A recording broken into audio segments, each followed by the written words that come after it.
अस्सलामुअलैकुम गाइस, मेरा नाम है Kashif. Welcome to my channel scary night stories Urdu. तो दोस्तों, आज का जो वाक़या मैं आपको सुनाने वाला हूँ वो बहुत ही खौफनाक होने वाला है।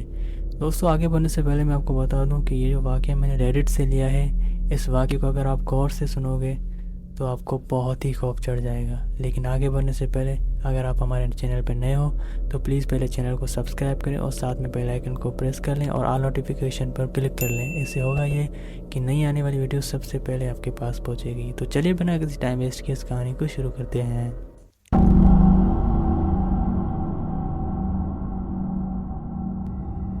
मेरा नाम जॉन है और मैं मैक्सिको का रहने वाला हूँ। ये जो आज का वाक़या मैं आपको सुनाने वाला हूँ, ये मेरे साथ 2008 में हुआ था, जब मेरी उम्र 18 साल थी। दरअसल मैंने एक स्टोरी सुनी थी जो कि एक लड़का घर से कहीं दूर जाके अंटार्कटिका में एक पुरानी बस में जाके बैठ जाता है 130 दिन तक। 130 दिन तक वहाँ रहने के बाद उसकी मौत हो गई। फिर कई दिनों के बाद जाके उसकी बॉडी मिली। इस कहानी पे एक मूवी भी बनी जिसका नाम था इनटू द वाइल्ड। वो मूवी मैंने फुल देखी। इसके बाद मैंने सोच लिया कि मुझे भी जंगल की ज़िंदगी देखनी चाहिए, क्योंकि शहर की ज़िंदगी में और जंगल की ज़िंदगी में देखते हैं कौन सा फ़र्क होता है। इसके बाद मैंने 1 महीने तक प्लानिंग की कि मुझे कहाँ जाना है और मुझे कौन सी जगह चूज़ करनी चाहिए। फिर मैंने मैप निकाला और उसमें जगह चूज़ करने लगा। तो मुझे एक जगह दिखी जो कि कैलिफोर्निया के जंगलों में से बहुत लंबी हाइकिंग ट्रेल बनी हुई है, जिसे आज हम पैसिफिक ट्रेल्स के नाम से जानते हैं। खैर, ये सब सोचने के बाद मैंने सोच लिया कि अगर मैं ये बड़ी हाइकिंग अगर कर लूँगा तो मेरी ज़िंदगी में बहुत सारे चेंजेस आ जाएंगे और मुझे ये भी पता चल जाए ताकि बाहर की दुनिया कैसी होती है और जंगली दुनिया कैसी होती है। आई नो हर एक इंसान की अलग सोच होती है, हर एक इंसान का खुद का एक नेचर होता है कि कुछ वो ऐसा करे जो ज़िंदगी में किसी ने ना किया हो। मैंने जो किया वो मैंने ज़िंदगी की सबसे बड़ी गलती की, लेकिन मुझे पता नहीं था कि ये सब मेरे साथ होने वाला है। मैंने फिर से मैप निकाला और पढ़ने लगा और मुझे पता चला कि ये हाइकिंग ट्रिप तकरीबन 2350 किलोमीटर लंबी है और ये मेक्सिको से शुरू होती है, कैलिफोर्निया के भी ऊपरी हिस्सों में जाके जंगल में ख़त्म होती है। ये चैलेंज तो मैंने खुशी खुशी ले लिया, लेकिन मुझे पता नहीं था कि जो मेरे साथ होने वाला है ये मेरी ज़िंदगी का खौफनाक से खौफनाक वाक़या होने वाला है। मैंने अपनी पैकिंग शेकिंग कई दिन पहले कर ली थी और मैंने अपनी मम्मी डैडी को बोला कि मैं ट्रिप पे जा रहा हूँ और मुझे पता नहीं मैं कब लौट कर आऊँगा, क्योंकि ये हाइकिंग बहुत ही लंबी होने वाली थी। इसमें बहुत ज़्यादा दिन लगने वाले थे मुझे। मैं अपने घर से निकला और जैसे तैसे करके मैं मैक्सिको के बॉर्डर पे पहुंचा, जहाँ से अमेरिका का बॉर्डर शुरू होता है। अब मैं वहाँ पर पहुँचते ही मुझे सिर्फ नॉर्थ डायरेक्शन में वहाँ पर बिल्कुल सीधा ही जाना था। शुरुआत में मुझे बहुत तकलीफें आई क्योंकि मैं नया नया था हाइकिंग में, तो ये सब तो मुझे सहना ही पड़ता था। और ऊपर से मेरे साथ एक बैग भी था जो तकरीबन 12 से 13 किलो का था, जिसमें कैंपिंग का सामान, खाने पीने का सामान, ये सारी चीज़ें मेरे साथ थी। शुरुआत के दिन मुझे बहुत ही बुरे लगे और कुछ हफ्तों के बाद मानो मुझे इस चीज़ की आदत पड़ गई। बहुत सारी थकाने वगैरह सब कुछ ख़त्म हो गई मेरे लिए। इस सफ़र में मैंने रेगिस्तान भी देखा, जंगल भी देखा, बहुत ऐसी नई चीज़ें मैं देखता जा रहा था। जंगलों के अंदर के खौफनाक रास्ते, छोटे छोटे रास्ते और बहुत ही बड़े खौफनाक पेड़, ये सारी चीज़ें मैं देखता जा रहा था। हर टाइम पर मुझे कुछ न कुछ दिखता ही दिखता। खैर, इन सब बातों का मैं आदी हो चुका था और मैं कई रातें इन जंगलों में बिता चुका था, क्योंकि मैं ट्रेल के दूर नहीं जाता था। इनके आसपास ही कैंपिंग करके वहाँ पे सो लेता था और अगले दिन उठ के फिर से मैं अपनी चढ़ाई शुरू करता। बहुत दिन हो चुके थे, ना कोई मुझे शहर दिखा, ना मुझे कोई गाँव दिखा, ना ही कोई मुझे आदमी दिखा, क्योंकि मैं बहुत ही अंदर जंगल के चला गया। खैर, जैसे तैसे करके इन मुश्किलात रास्तों से गुजर के मेरे बाकी के 300 किलोमीटर बचे। मैं 2000 किलोमीटर चल के आया पैदल। खैर, मेरी यही डेली की रूटीन थी। दिन को बहुत ही बड़ा लंबा सफ़र करके रात में कैंपिंग करता, फिर अगले दिन फिर से सफ़र शुरू करता, फिर रात को कैंपिंग लगाता, फिर अगले दिन, मतलब यही सारा मेरा काम होता था। लेकिन जब मैं जंगल के अंदर कुछ ज़्यादा जाने लगा तो वहाँ पर बहुत ही पतले पतले रास्ते आ रहे थे, मानो 2 इंसान भी साथ में ना जा सके, इतना पतला रास्ता। इन रास्तों में से चलते चलते एक रास्ता आया जो कि लेफ़्ट साइड की तरफ जा रहा था। वहाँ पर मेरी एक अजीब चीज़ पे नज़र पड़ी। मैंने देखा कि एक वहाँ पर बहुत ही बड़ा सा पत्थर रखा हुआ है। जब मैं आगे गया तो मैंने देखा उस पत्थर पे कोई बैठा भी था। जब मैं थोड़ा पास में गया तो मैंने देखा वहाँ पर एक औरत और एक आदमी बैठे हुए हैं। ये कोई आम आदमी नहीं थे, इन्हों को ऊपर से लेकर पैरों तक सफ़ेद लिबास पहना हुआ था। ये देखकर मैं बहुत ही ज़्यादा डर गया, क्योंकि इतने सफ़र में मैंने कोई भी आदमी नहीं देखा। इस रास्ते से मैं दोनों को इग्नोर करते हुए जब आगे बढ़ा तो ये दोनों मेरे सामने खड़े हुए थे। मैं कुछ सेकंड के लिए रुक गया और सोचने लगा कि ये कौन है और ये मेरे सामने क्यों खड़े हुए हैं।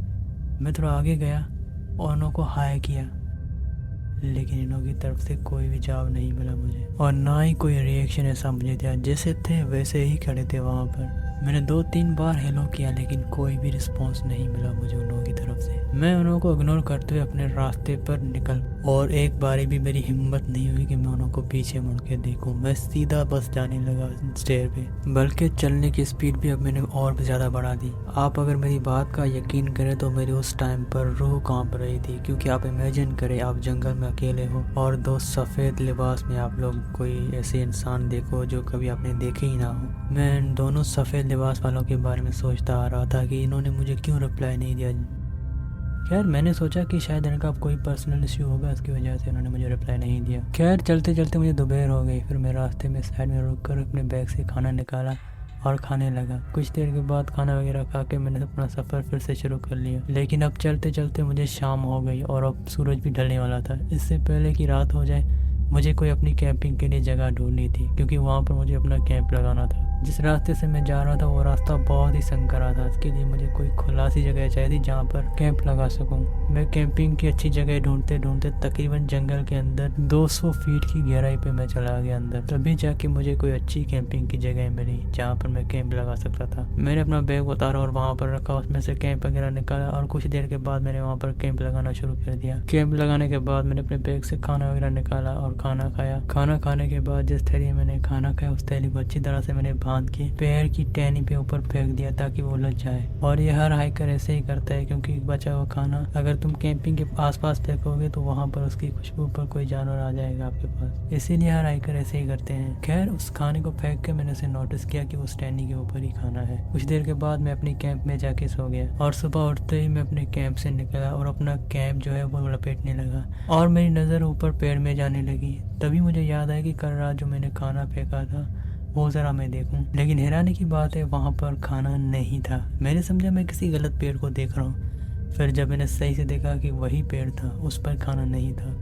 फिर मैंने सोचा शायद कोई भालू होगा जो खा गया होगा ये खाना, क्योंकि भालू अक्सर पेड़ पे चढ़ते हैं, इसलिए क्या पता उस खाने की खुशबू वगैरह आई हो और भालू उसको देखकर चढ़ गया हो पेड़ पे। मैं कंफर्म करने के लिए उस पेड़ के करीब गया। मैंने सोचा क्या पता अगर भालू होगा तो शायद उसके पंजे वगैरह के तो निशान लाजमी हो गए या फिर उसके पैरों के, तो उसकी वजह से मैं उस पेड़ के करीब गया। लेकिन जब उस पेड़ के मैं करीब गया, मेरी बात मानो मेरे रोंगटे खड़े हो गए। वहाँ पर किसी भालू वगैरह के निशान नहीं थे पैरों के। वहाँ पर 2 इंसान के पैरों के निशान थे, बिल्कुल फ्रेश 2 इंसानों के अलग अलग पैरों के निशान लगे हुए थे। जब उन पैरों का मैंने पीछा किया तो वो सीधा मेरे कैंप के पास जा रहे थे। वो निशान मेरे कैंप के चारों तरफ, जैसे कोई इस कैंप को चारों तरफ से घुमा हो वैसे मेरे कैंप के ऊपर ये पैरों के निशान लगे हुए थे। ये देखकर मैं इतना घबरा गया था, क्योंकि रात को जब मैं सोया हुआ था तो इन दोनों इंसानों की मुझे आवाज़ क्यों नहीं आई। मैंने जल्दी से अपना कैंप वगैरह लिपटा और निकल पड़ा उसी रास्ते से जहाँ से मैं आया था, और वापस ऊपर चढ़ना मैंने शुरू कर दिया। मैंने एक बार भी पीछे मुड़ के नहीं देखा कि कोई लोग है जो मेरा पीछा कर रहे हैं या कोई मुझे फॉलो कर रहा है। अब तो मैं बहुत ही स्पीड से जा रहा था, क्योंकि अब मैं ज़्यादा ही जल्दी पहुँचना चाहता था ऊपर, क्योंकि मुझे पता चल गया था कि मेरे अलावा भी इस जंगल में कोई है जो फॉलो कर रहा है मुझे। मैं जैसे ही वहाँ से निकला मैं एकदम आधे रास्ते में भी नहीं रुका, और ऐसे करते मुझे तकरीबन शाम हो गई। और अब मुझे कैंपिंग के लिए कोई अच्छी जगह ढूंढनी थी, क्योंकि अब मुझे कैंप किसी छुपी हुई जगह पे लगाना था ताकि मुझे कोई देख ना सके। मैं थोड़ा जंगल के अंदर गया और एक अच्छी सी जगह ढूंढी और वहाँ पर मैंने अपना कैंप लगाया। कैंप लगाने के बाद मैंने खाना वगैरह खा के फिर से उस खाने को लपेट के उस पेड़ की टहनी पे फेंक दिया, और मैंने कुछ लकड़ियाँ जमा की जो कि चारों तरफ मेरे टेंट के बिछा दी। वो मैंने इसलिए बिछाई ताकि अगर कोई भी इंसान आएगा तो उस लकड़ियों की आवाज़ ज़रूर होगी और मेरी नींद खुल जाएगी। सब काम ख़त्म करके मैं सोने लगा। रात को जब मैं सो रहा था तभी अचानक एक टहनी के टूटने की आवाज़ आई मुझे। ये आवाज़ सुन के मैं एकदम से उठ गया और बहुत ही घबरा गया और सोचने लगा कि यार ये लोग कौन है जो इतनी दूर तक मुझे फॉलो करके यहाँ तक भी पहुँच गए, और मेरा कैंप भी इतनी छुपी हुई जगह पे लगाया हुआ था कि कोई भी इस तरह नहीं ढूंढ सकता। मैं टेंट में बहुत ही घबराया हुआ बैठा था। तभी अचानक मेरे टेंट के ऊपर एक टॉर्च जली। मैंने सोच लिया अगर मैंने कुछ नहीं किया तो मैं मर जाऊंगा, अगर कुछ किया तो बचने के चांस है। मैंने अपने बैग में से चाकू निकाला और वेट करने लगा कि वो लोग कुछ करते हैं या नहीं। तकरीबन 7-8 मिनट तक वो बत्ती जलती रही, उसके बाद वो बंद हो गई। फिर मैंने आहिस्ता करके अपने स्लीपिंग बैग की चैन खोली और बाहर निकला। बाहर निकलते ही मैं अंधाधुंध चाकू चलाने लगा। लेकिन हैरत की बात है वहाँ पर तो कोई भी नहीं था। तभी अचानक मेरे कैंप की पिछली साइड पर लकड़ियों के टूटने की आवाज़ आई। जैसे ही मैंने वहाँ पर मुड़ के देखा तो एक डार्क रंग की फिगर जिसमें कुछ ऊपर लपटा हुआ था वो मैंने देखी। उसकी जो चादर लिपटी हुई थी वो चमक रही थी, वो मुझे ही देख रही थी। वो अचानक से तेजी से मेरी तरफ आने लगी। मैं उसको देखकर पीछे की साइड भागने लगा। तो इस काली रात में मुझे कुछ नजर ही नहीं आ रहा था। मैं कभी किसी पेड़ से टकराऊं, मैं कभी किसी पेड़ से टकराऊं, जैसे तैसे करके मैं बस भागता रहा। भागते भागते एक पेड़ नजर आया जो उसी पेड़ के साथ नीचे गिरा हुआ था, जिसके नीचे बहुत सारी जगह थी छुपने की। मैं भागते भागते उस पेड़ के नीचे जाके छुप गया। उस पेड़ के नीचे छुपने के बाद मैंने अपनी सांस लेना भी बंद कर दी क्योंकि मैं बहुत ही घबरा गया। मैंने तो सिर्फ एक ब्लैक वाला साया देखा, लेकिन जब मैंने गौर से देखा तो बहुत सारे लोग थे जिन्हों के हाथ में टॉर्च थी। वही ब्लैक फिगर जो मैंने वहीं पर देखी। ऐसी फिगरें बहुत सारी थी जो मुझे ही ढूंढ रहे थे। ये देखकर मैं बहुत ही खौफ में चला गया। मैं दुआएं मांग रहा था कि कब सुबह होती है ताकि मैं यहाँ से भागूं। मैं तो बस इसी खौफ में था अगर उन्होंने मुझे देख लिया तो मेरा क्या होगा। मैंने पूरी रात उस पेड़ के नीचे गुजारी और तकरीबन सुबह हो गई थी और वो लोग भी चले गए थे। मैं डरते डरते उस पेड़ से बाहर निकला और इधर उधर देखने लगा। सूरज भी काफी ऊपर आ गया था। मैंने अपने स्लीपिंग बैग वगैरह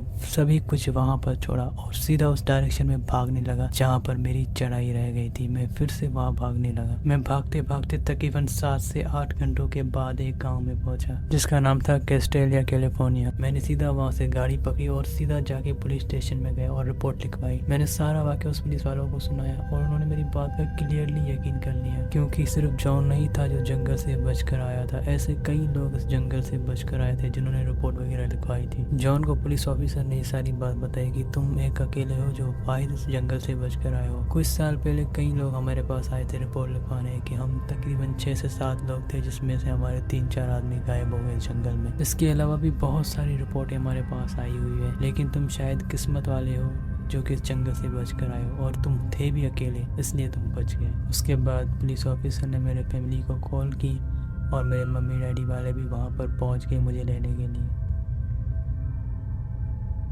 तो दोस्तों इस वीडियो में आपको मुझे उम्मीद है कुछ सीख भी मिली होगी कि फ़ौरन कोई फ़ैसला करना, ऐसे घर छोड़ के कहीं दूर चले जाना ये तो बिल्कुल ही गलत होगा। तो इस वीडियो में से आपको थोड़ी ना थोड़ी जानकारी मिली होगी, थोड़ी ना थोड़ी नॉलेज मिली होगी। और अगर आपको ये वीडियो पसंद भी आई हो तो प्लीज़ इस वीडियो को लाइक करें और साथ में दोस्तों के साथ शेयर भी करें और हमारे हौसला अफजाई के लिए इस चैनल को सब्सक्राइब करें और साथ में बेल आइकन को प्रेस कर लें, ऑल की नोटिफिकेशन पे क्लिक कर लें। ऐसा होगा ये कि हमारी नई आने वाली वीडियो सबसे पहले आपके पास पहुँचेगी। तो मिलते हैं एक वीडियो में। Thanks for watching.